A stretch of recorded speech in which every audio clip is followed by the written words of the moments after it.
Yeah, with me, the voice of ability owner for persons with disabilities. This is the Helping Hand TV show, where we seek to throw the spotlight on the abilities of persons with disability. Like I say, you're welcome. Welcome to my world where disability is not inability. And welcome to the Helping Hand TV show. You have to demonstrate your abilities. I have to be extra careful to make sure that I don't do anything that my failure will be linked with what? My disability. My success should rather uplift and bring ability to my disability. Amazing. That is what my focus is. So persons with disability, the time to remain in our rooms are far gone. So this is why we do this show, to bring dignity to disability, to bring hope to those who are hopeless. Hello and welcome to another exciting and inspirational edition of the Helping Hand TV show.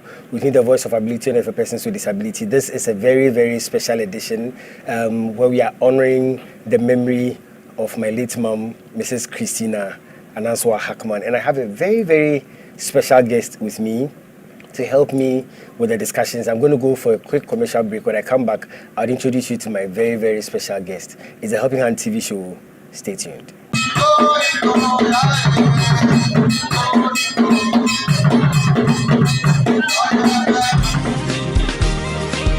We'll be right back.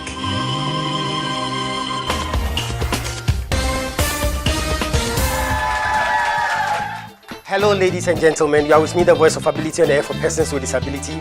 And today I want to introduce you to someone with so much ability. Some people call her the greatest friend. Others call her the sweet companion. And others still call her the faithful worker. She is dependable, reliable, and adorable. And she's committed to lending you a helping hand anytime, anywhere. Distinguished ladies and gentlemen, help me welcome DV Cleaners. DV Cleaners Alata Samana Shower Gels, DV Cleaners Aloe Vera Shower Gels, DV Cleaners Body Lotions, DV Cleaners Hair Shampoos, DV Cleaners Hair Conditioners, DV Cleaners Liquid Detergents, DV Cleaners Hand Wash, DV Cleaners Floor Cleaners, DV Cleaners Toilet Cleaners, DV Cleaners Cake Soaps, and now introducing DV Cleaners Hand Sanitizers.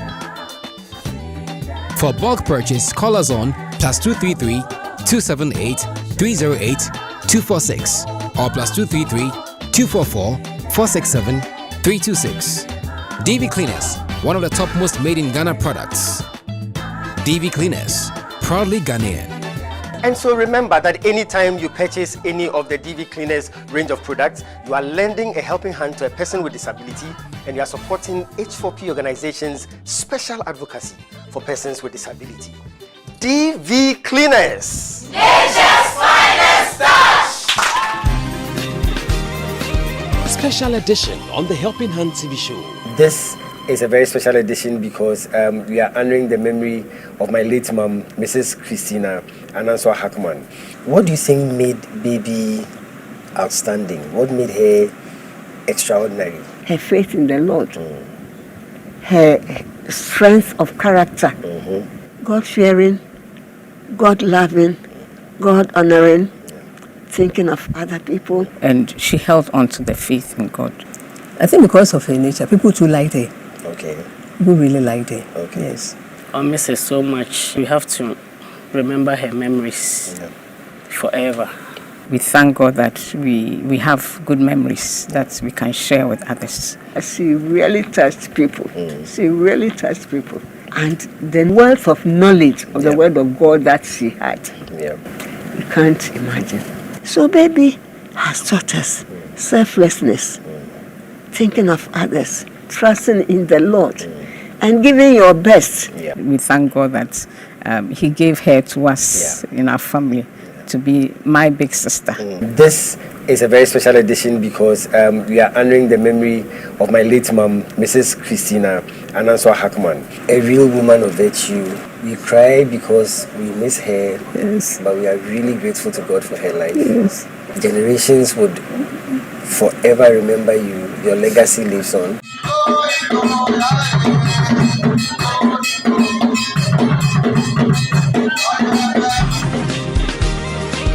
Welcome back. Thank you so much for tuning in to the Helping Hand TV show. Today is a very, very special edition where we are honoring the memory of my late mother, Mrs. Christina Anansiwa Hackman. And I have a very special guest here. She knows her better, and we are going to discuss what she stood for, what Mrs. Christina Hackman stood for. My special guest for today is Mrs. Faustina Anowa Addo. Yes, she's my auntie, my senior auntie actually. She knows my mom better. She has been with her more years than most of us, and she's going to help us. Thank you so much, madam, for coming. Thank you. I know this is a very difficult time for all of us. You are the senior sister, and I want to find out from you, if you are to describe baby, what words would you use? Baby. For the word itself, when we talk of baby, you know how a baby looks like. Very beautiful. And baby is a beautiful, I'm using is, not was. Yeah. She is a beautiful woman. Amongst us, we were 6 girls. Okay. And she was the prettiest, the most beautiful. And we called her baby right from her babyhood to adulthood. We enjoyed calling her baby because she was beautiful. Her manners, I mean, the way she interacted with us, I mean, you could see that, yes, this is a special woman, a special child. And that's why we called her baby throughout. Even when she was old and had married and had children, she was still baby because she was still a beautiful woman in character and in everything, her relationship with us and with friends. She was a lovely woman. Yes. Thank you so much. We want to find out right from her childhood, how was it like? You were there, this beautiful baby is born. How was it like? Give us some feel how we don't know. Baby. In fact, there were 10 of us, and she is the 6th after me. I'm the first. And we just loved her because she was so lovely, so beautiful. So beautiful. And every time we had to play or do something, she was special. We used to set her aside. We wouldn't want her to do anything that would maybe make her hurt herself or something like that. Yes. She was always smiling, and she would always want to do something, even when we didn't want her to do it. Her childhood, in fact, she was the most intelligent. Yeah. Very brilliant. I remember very well when I went to secondary school, and she was a child. Anytime I came home, she would go to my books, pick them, and try to read them. Wow. I mean, small girl. I mean, she didn't know. I remember very well, I did geography, and I had this big book, The World. Okay. Baby went for the book. I don't know what she had been reading, but she came. I mean, the book was so heavy for her little hands. But she said, sister, what was in there? Wow. Meaning, how do you pronounce this word? A big book. So you always told her, you will be a professor. And because she was the most intelligent, it pained us when she decided after 6th form that she was not going to continue her education. We talked and talked and talked because, I mean, she had to continue, but she said she had been disappointed in the 6th form results, so she wouldn't. And we had to leave her like that.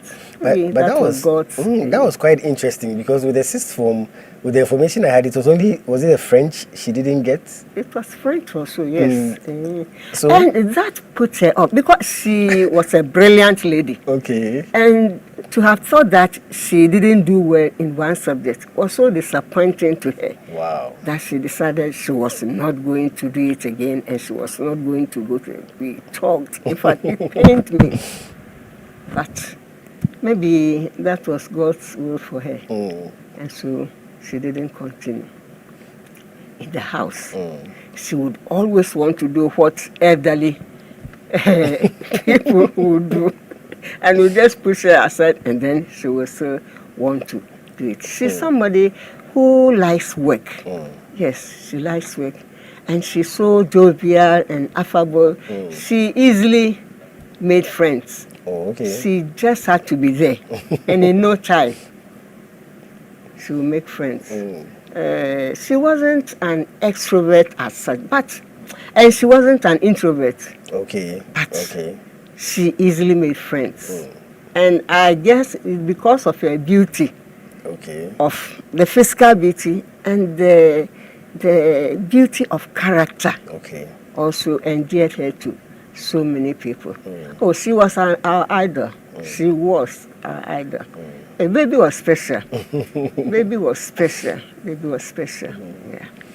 I'm going to go for a commercial break. When I come back, I'm going to ask my auntie something about baby going to school and the father saying that he doesn't want her to be promoted and all that at a very young age.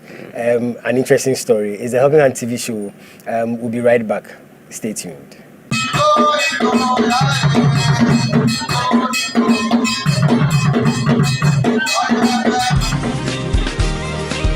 We'll be right back.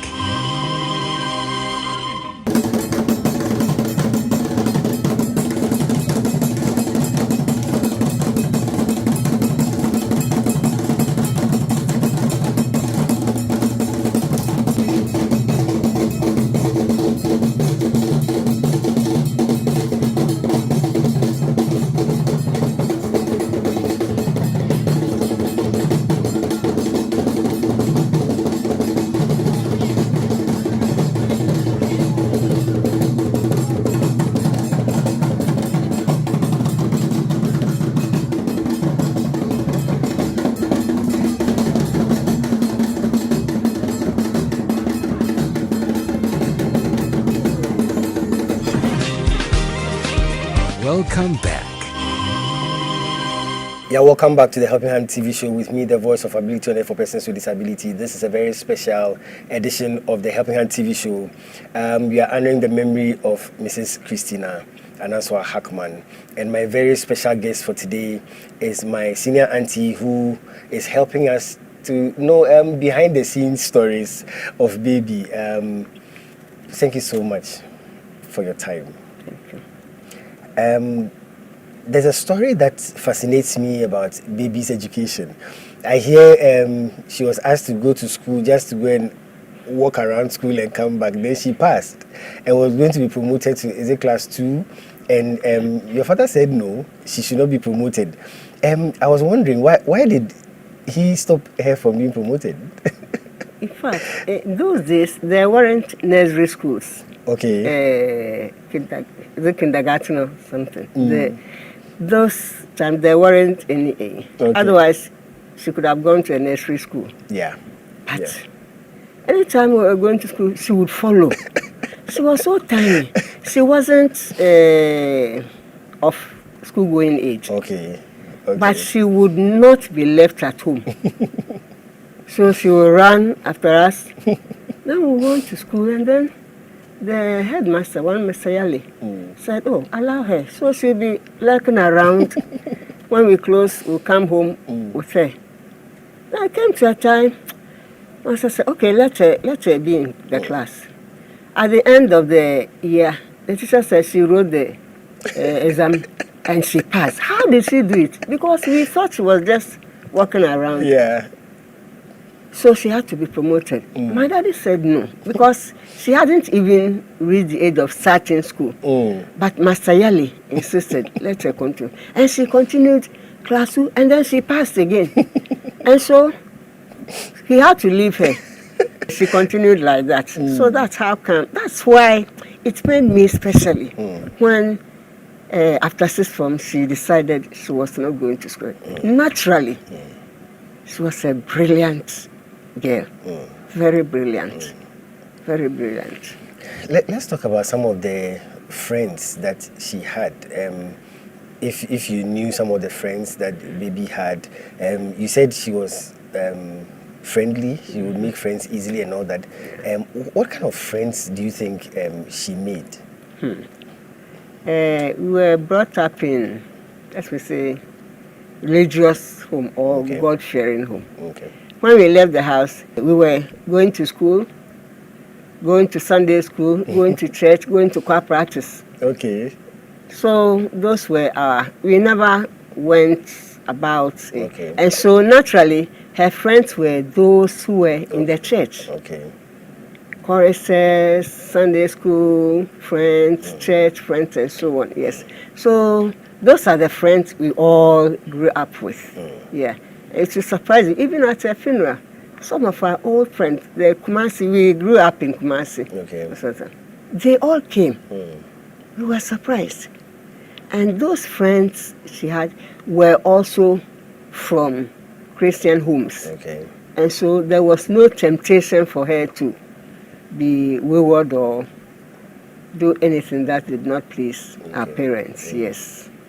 So, and we enjoyed meeting the friends because we all had the same mindset, the same interests. We all loved God. And then she loved singing. And so at a very tiny, she was also, and all of us were choristers. Yeah. So she was a chorister. I mean, we enjoyed singing. Yes. So all her friends too had the same passion. We say passion. Show me your friends, and I'll show you your character. And the friends she moved with molded her. Yeah, in the fear of the Lord. And it is God who has done it. It is God who has done it. And I say it to the glory of God. That's not it. We were 10 in the house, and there wasn't a single one who was wayward. And I believe that is what it means to love God and to serve Him. Anytime we went out, maybe went out with friends, there weren't any fears. Our parents didn't have any misgivings because they knew she was not going anywhere that would bring disgrace to the family or something like that. He knew she moved with friends who would help her to grow up in the Lord. So she had Christian friends. Okay. She had friends who loved singing, who loved the Lord. They were choristers and so on. So baby grew up in that. And up to you have come to see, when you were born and so on, you knew that baby was a God-fearing and a God-loving woman. I want to find out, you come from a very large family, but one thing I admire about your family is the fact that the females sing, the males play the organ. Yes. How did that happen? It's so beautiful. Yes. I remember we grew up when my father began to play the piano. We were in secondary, and he ordered the organ from abroad. Okay. I remember vividly when they brought the package and the papers and all those things. And my father, as old as he was, started learning to play. So she continued. He went to music schools, practice and so on. And so we grew up in that home. My father would play the hymns and my mother would be singing. Sometimes we would be laughing at my mommy because when daddy was playing and she would say, do, do, do, ho, ho, ho. I mean, accompanying the husband, and we would be laughing at her. So, all of us. Was it compulsory for all? It wasn't. Oh, I see. It wasn't compulsory at all. Okay. But it's like we had that love. So all the men, some of them did it up to O levels. Okay. And those who didn't continue, we did it in the house. Okay. So, by the grace of God, all the men play the organ. And they are also in the choir. My father was a chorister, my mother was in the singing band. So it was a lovely home. So all the ladies too also said, we will sing. So we all were choristers, and then so our home was a lovely home. In fact, it was a joyful home. Daddy would be playing, and all of us would be singing and playing around and then doing our chores. Yes. So that's I think that's why baby loves singing. She can sing alto. She sings alto with her heart. You will love to see her sing. Yes. You love to see her sing. So a typical day in your house. Take us through a typical day in the house. So if from morning, all the children, you wake up, what do you do? Do you rush to the organ to go and sing, or you do house chores before? And I hear some selling of bread was in and all that. I was going to say that. My mother was a big time baker. I mean, in those days, father was just a common railway man. He had 4 men with Mercy. My mother used to do a whole lot of things, you know. Not just the baking. Not just the baking. The baking became the last thing. She did a pity, and we all sold a pity. I don't know if modern people, you know what a pity is. Ripe plantain, pounded, mixed with spices, and then baked in the oven, wrapped in leaves. Very lovely. That's different from eto, right? Oh, eto is ebro, corn. But a piti is plantain, ripe plantain. Pounded, mixed with, very lovely. And you eat it with granules. My mother did that. My mother did kakro. She did everywhere 10. And my father alone could not bear. A railway man's salary. How much was it? So my mother did everything. A pity, we gari, how to do gari. We've done it before. Kakro, banfu besi.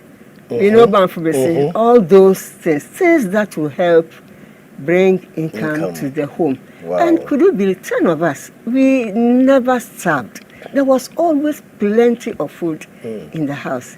Then my mother did the baking. And it's the bakery that made her stop all the other ones, because it was a big time. People will come, and that was the last thing. And in the house, everybody helped.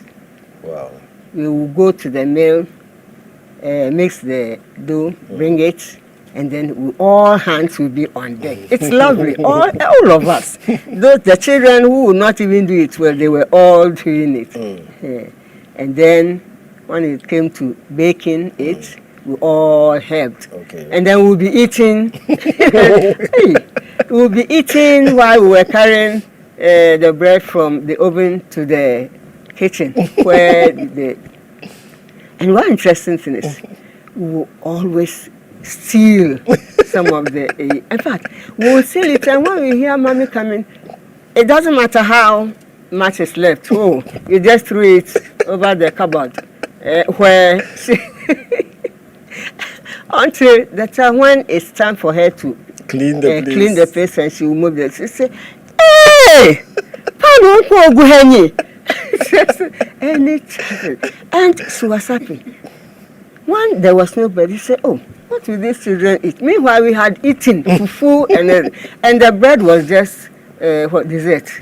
We just just like that. We never starved in the house. We never starved in the house. There was always plenty of food. My father, when he was a preacher, he said, hey, we say times are hard. Go to my house. You see food in the dustbin. And that was how we were. God was so faithful. He blessed us. 10 in the house. You can imagine. And when mommy is cooking, you can imagine the size of the pot for the... I remember one time one of the ministers was going around, and he came to the house. And he said, hey, bang kwai. I mean, the way he saw it, he said, bang kwai. And then another time he came, it was a small. I said, so school for the bar. No, yeah, bang kwai. No. So that was our house, and we all helped the house chores, sweeping, cleaning. We never had house helps or something. We were our own house helps. And we enjoyed doing the work. And then everywhere we went to, my mother would start a garden. So we always had a garden wherever we were. You know, railway people were being transferred. Oh, okay. Quite often. Okay. Everywhere we went, we had a farm, and then we reared birds. Okay. Ducks, chicken, turkeys, and so we had everything in the house. I mean, 10 of us. Yeah. I mean, able-bodied, growing, and the way we ate. But we were always full. Amazing. We had leftover. Amazing. And we helped. I mean, everybody helped in the house. The house was from morning to... Were there cousins, were other relatives that came? No, there were... I remember in Kumasi, I think one cousin came to live with us, but even she didn't stay for long. It was my father's younger sister. And she came to live with us. She didn't go to school. I think it was the holidays that she came in. Otherwise, we were all, I mean, we were 10. Like self-sufficient. Yeah. The house is already full. And we enjoyed, the house is already full. Yeah. And we enjoyed each other's company. I mean, we were a happy lot. Yeah. We were a happy lot. Yes. I'm going to go for a break. When I come back, I'll let Mrs. Addo also talk about something very important about her family. They are so closely knit. They are so closely knit. It's an amazing thing. You would love this family. Let's go for a break. It's a Helping Hand TV show. We are honoring the memory of Mrs. Christina Anansiwa Hackman. We'll be right back. Stay tuned.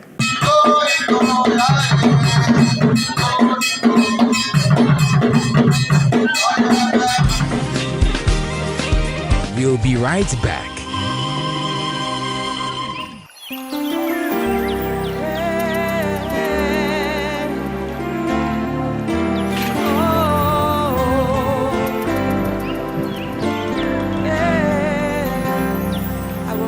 My eyes to the hills, from whence cometh my help? My help comes from you, O God, the maker of heaven and earth. Hallelujah.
Welcome back. Yeah, welcome back to the Helping Hand TV show with me, the voice of ability owner for persons with disability. We are doing the special edition of the Helping Hand TV show, honoring the memory of my late mom, Mrs. Christina Anansiwa Hackman. And we have no other person than her senior sister, Mrs. Addo, to help us understand a few more things about this amazing woman. Thank you so much, Madam, for your time. My pleasure. One of the things I have grown up to admire about the Ando family is how closely knit you people are. It's incredible. It blows my mind. Is it something from your parents? Is it your parents that did that, or is it your Christian beliefs? Is it because all of you are educated? I don't know. Where would you place it? I'll just say it's the grace of God. It's just the grace of God. As I was saying, 10 of us. Yeah. 4 boys, 6 girls. And none of us went wayward. I mean, we all... It's the grace of God. It's the grace of God. That's all that I can say. It's the grace of God.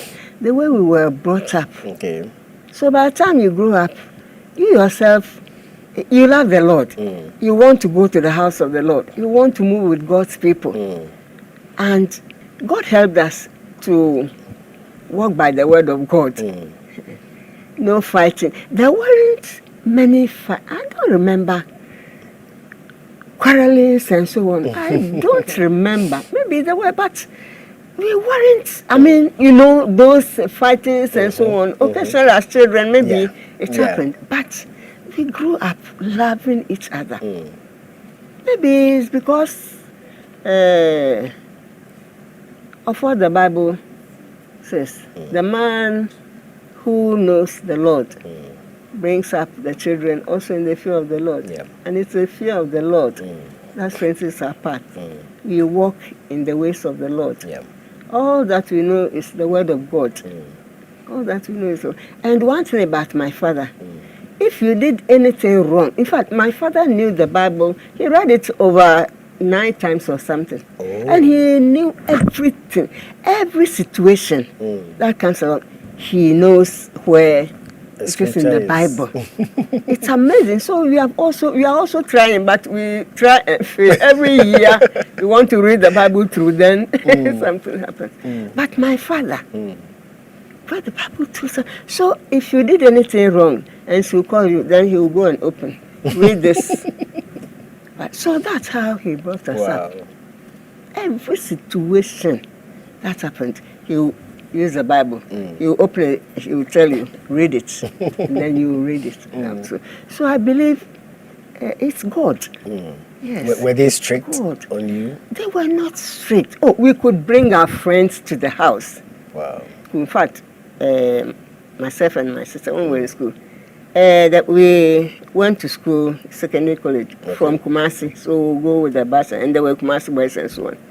And the way we were at school, they thought our parents were some strict, but they were not. Very free and relaxed. So one day, I think some of my mates, who were the Kumasi boys, who were my mates, they decided they would storm my house and see I did anything. So one afternoon I was there. Fortunately, my father used to run shifts, but this time he was in the morning shift, so she had come home. Okay. So I was like, then, baby, sister, we could be sure. It's one boy who came. And then when I went there, I said, well, let him come. Then he was not coming. Sister also on board. He says he's not coming. So I went out and I saw one boy. So I said he should come. Then I saw he had signaled to. There were 7 of them. Wow. Came, boys. And I was free with them. They were my mates. Oh, my father welcomed them, and they were surprised the way my father welcomed them. He sat with them. They conversed. They were so... They themselves, they were afraid because they thought, hey, as for Ando, maybe her father is like that. They chatted. Wow. When we went to school the following term, the news they sent to, oh, London no krasa one papa hu ye hu and na one be school home is saying that even their father is so nice, and so when they come to school they behave as if their father is. So that's how maybe religiously God has made us. So being that type of group, they thought, hey, if you are like this, then it means your parents are, but they were not strict. Wow. But they disciplined us. I mean, my father only had to look at you. And that is it. We were so afraid of our father, and he never beat us. Oh. We were so afraid of him, but he never beat us. Wow. I think it's out of respect. But as for our mother, she was our friend. So if anything, she said, hey, oh, Papa Bamekon, I'll tell your daddy when you will stop it, because you wouldn't want your daddy to know that you had misbehaved. And I don't know what happened, but he never beat us. Wow. But we feared him, not running away from him. The respect. We loved him, we respected him. Respected him, all of us respected him. Wow. And it's God that bonded us together up to this time. Yeah. And so my parents, I'll say they were happy parents, because they knew when we went out, we would not bring any troubles to the house. And they believed that the foundation they had given us, the God-fearing foundation, will see us through. And it's interesting that all of you grew up as Methodists, and most of you still have the links to the Methodist Church. Is it still your father? Oh, yes. Hey, my father, he was an organist. He was a chorister himself, a preacher. In the Methodist Church? Oh, yes. Oh, I see. My father was Methodist since as we came to know him. Okay. And one thing we loved, I mean, he just taught us the love of God. Just taught us the love of God. In the house, it's like that. And my father sold white drill, white for the boys. So when they are going to church, you will love it. So a neighbor, if I were family friends, the Yankos. Okay. Because of how we were, they also, that family, the parents also decided that they will sew white for the children to go to church. Yes. Wow. So, I mean, we didn't know a lot about the world. Okay. We didn't know a lot about the world. Wow. And it's the grace of God that he has found us. He has made us Christians. Otherwise, we'll just take it for granted. After all, we grew up in a Christian home. We don't do bad things, and we've never done this, and we've never done that. So, but God, in His wisdom, saw that if He didn't open our eyes, we would. And me in particular, being the firstborn. Yeah. Because I was going to ask you that a lot of pressure would be on you to set an example. So even when you like something, you can't do it. How did you manage that kind of pressure? I don't know. It's the grace of God. I remember one time my father told me that I'm lucky that I came first. Otherwise, if the boy had come first and the way he was behaving in school, I wouldn't have gone to school. He wouldn't have sent me to school. So I thank God that being the firstborn and a woman and be sent to school and be helped to the level that I could go. I always gave thanks to God. And so all the others, I believe they followed. Like baby. Secondary school books, then she would go and pack them and start reading them.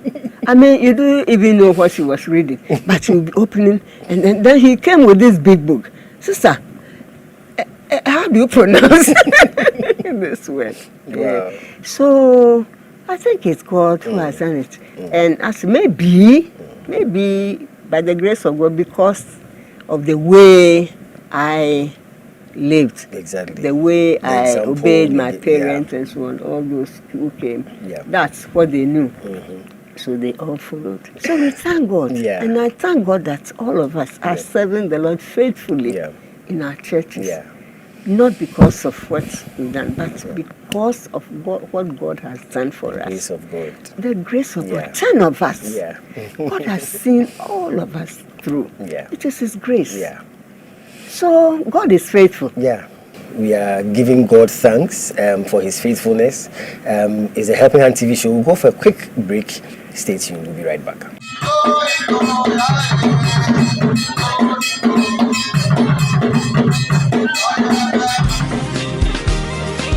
We'll be right back.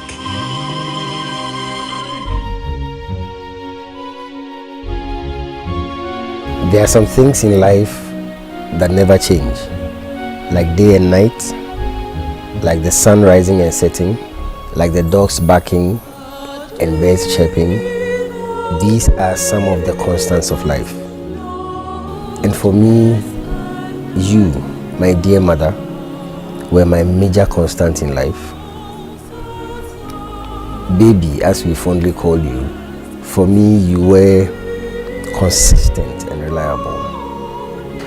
No matter how tough my day was, my mother's arms were constantly open for me as my safe haven. You are my mother. You are my first love. You are my best love. You are my greatest love.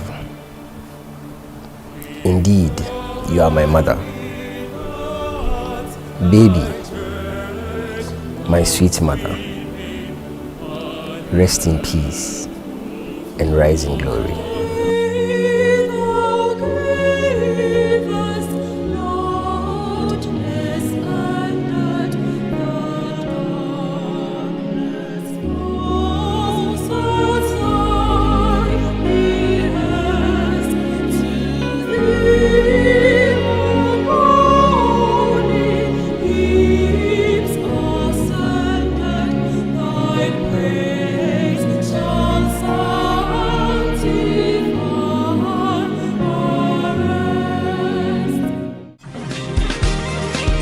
Welcome back. Well, indeed, this has been a life well lived. Mrs. Christina Anansiwa Hackman, as we remember you, we say God bless you, God bless all the people you touched, God bless your family. But this all time would allow us. And so we'll draw the curtains here. But this interview is going to continue next week, same time, same channel. Thank you.